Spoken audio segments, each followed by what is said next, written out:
শীতের প্রচণ্ডতার পরে বসন্তের আগমন। বসন্তের আগমনে ফাগুনের দমকা বাতাসে চারপাশ যেন প্রাণ ফিরে পেল।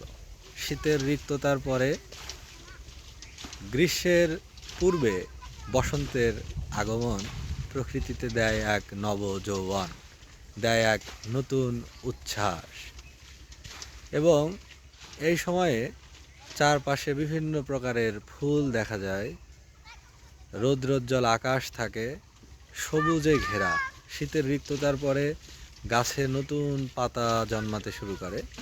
চারপাশটা যেন সেই রিক্ততা শূন্যতাকে পাশ কাটিয়ে সূর্যের প্রচণ্ডতায় মেতে ওঠে। আর গ্রামের সৌন্দর্য বরাবরই সুন্দর। যে কোনো ঋতুর আসল সৌন্দর্যটি ধরতে হলে বা উপভোগ করতে হলে আসলে ঘুরে ফিরে গ্রামেই আসতে হবে। এবং শৈশবের জীবনটা জীবনের শ্রেষ্ঠ সময়। এই যে এখানে শিশুরা, আজকের যারা শিশু, আগামীতে তারাই হবে প্রবীণ, তারাই হবে বৃদ্ধ, এবং তারা জীবনের সবচেয়ে শ্রেষ্ঠ সময় পার করছে এখন। খেলাধুলা, আনন্দ, হই হুল্লোড়, দায়িত্ব না থাকা, মজা করা, এই জীবনটা হচ্ছে এই childhood time. Childhood is the golden period of life. It is called the best period of life. এই জীবনের মতো সুন্দর জীবন আর কখনো আসবে না। শৈশবের জীবন, তারপর হচ্ছে ছাত্র জীবন। এই দুইটা জীবন হচ্ছে জীবনকে গঠন করার সময়, জীবনে আনন্দ উপভোগের সময়। এরপরে যখন ধীরে ধীরে সামনের দিকে এই বাচ্চারা এই যে উচ্ছ্বাস নিয়ে আনন্দ করছে, একটা সময় এদের এই উদ্যম, এই উচ্ছ্বাস, এটি অনেকটাই হারিয়ে যাবে।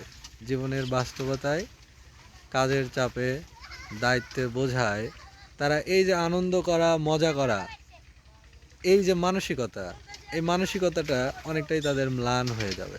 এখন কিন্তু এই মানসিকতাটা তাদের রয়েছে। তারা এখন সাঁতার কাটতে মজা পায়, লাফ দিতে মজা পায়, খেলতে মজা পায়। সব কিছুতে একটা তাদের ভিতরে আনন্দ রয়েছে। যেটাই করে সেটা তারা মজা নিয়ে করে। যত বড় হতে থাকবে এই মজা করার যে ক্ষমতাটা, মজা করার যে অনুভূতিটা, এই বোধটা, এটা ধীরে ধীরে অনেকটাই ম্লান হয়ে যাবে, ভোঁতা হয়ে যাবে।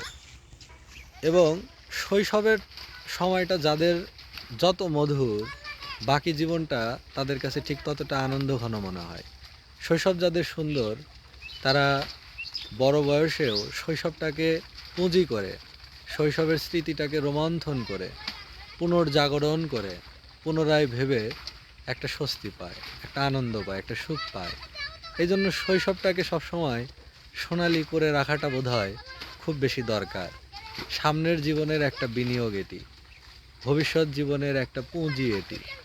It is like an investment. এবং সেই ইনভেস্টমেন্টটা চাইল্ডহুডে করতে হয়।